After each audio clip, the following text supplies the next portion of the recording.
올해 경제정책 목표를 상저하고로 잡은 정부.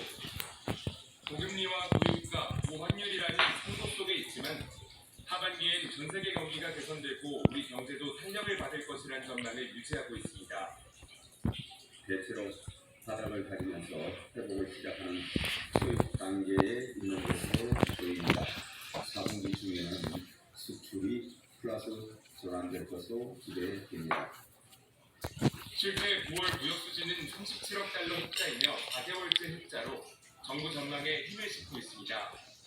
특히 경제정책 기조에 영향을 줄 반도체 수출은 11개월 만에 최고치인 99억 4천만 달러를 기록했습니다. 지난달 전체 수출액이 1년 전보다 4.4% 감소하는 데 그치는 긍정적인 결과를 안겨줬습니다. 하지만 변수도 만만치 않습니다. 올해 4분기 수출 제조 기업의 경기 전망 지수는 83으로 한 분기 만에 11포인트 급락했습니다. 정부가 수출 회복의 열쇠로 여기는 반도체 업종의 경기 전망 지수 역시 78까지 주저앉았습니다. 전 세계 반도체 수요 회복이 더디고 이에 재고 수준이 이루어지지 않는다는 이유입니다. 난방 수요에 따른 겨울철 유가와 거래 화폐인 달러의 가치 상승도 정부 전망에 찬물을 끼얹을 수 있습니다.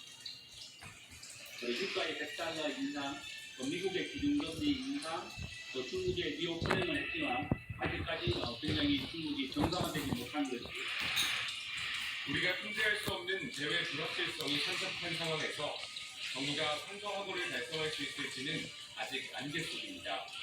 연합뉴스TV 문형민입니다. 김병환 기획재정부 1차관은 고금리 장기화 우려 등으로 전 세계 금융시장 변동성이 이어지고 있다며 시장 모니터링을 강화하겠다고 밝혔습니다. 기재부는 오늘 시장 상황 점검회의를 열고 국내외 금융 외환 시장 상황을 살폈습니다. 김 차관은 미국 연방 정부의 셧다운 위헌이 오는 11월 중순으로 연기되고 지난달 우리나라 무역 수지가 최근 2년 내 최대 흑자를 기록하는 등 시장 불확실성을 완화하는 요인이 있었다고 진단했습니다.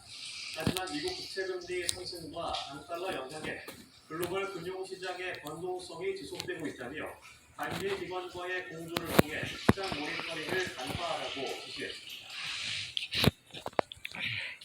유럽연합이 사실상 분포를 변형한 것으로 보이는 반도체 등 첨단기술 수출 통제 방안을 검토하기로 했다고 로이터 통신이 보도했습니다.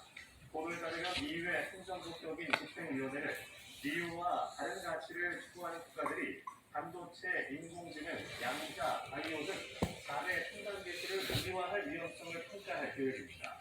EU 집행위는 연말까지 평가를 마친 뒤 내년에는 평가에서 드러난 문제를 해결하기 위해 핵심 통제나 가치를 공유하는 평가에 나서기로 했습니다. 로이터는 이번 조치가 EU 경제안보 전략의 일부이며 점점 확대되는 중국의 영향력을 우려하는 미국, 호주 같은 국가들의 비슷한 대책을 따라가는 것이라고 짚었습니다. 시진핑 중국 국가주석이 국경절 연설을 통해 발밑의 질이 순탄치 않을 것이라며 단결을 촉구했습니다. 시 주석이 지난 2월 고위 강모들을 대상으로 개혁과 혁신으로 중국식 현대화를 이끌어야 한다고 한 연설도 뒤늦게 진행했는데요.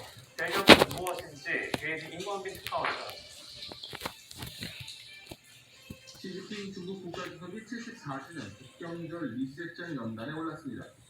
65주년, 70주년처럼 5년 단위로 꺾어지는 기념식에서만 연설을 했던 관례를 깨고 올해는 승리 대신 연설을 한 것입니다. 시 주석은 높은 수준의 대외 개방과 전면적인 개혁을 약속하며 양안 통합, 그리고 양대 관철 등을 주장했습니다.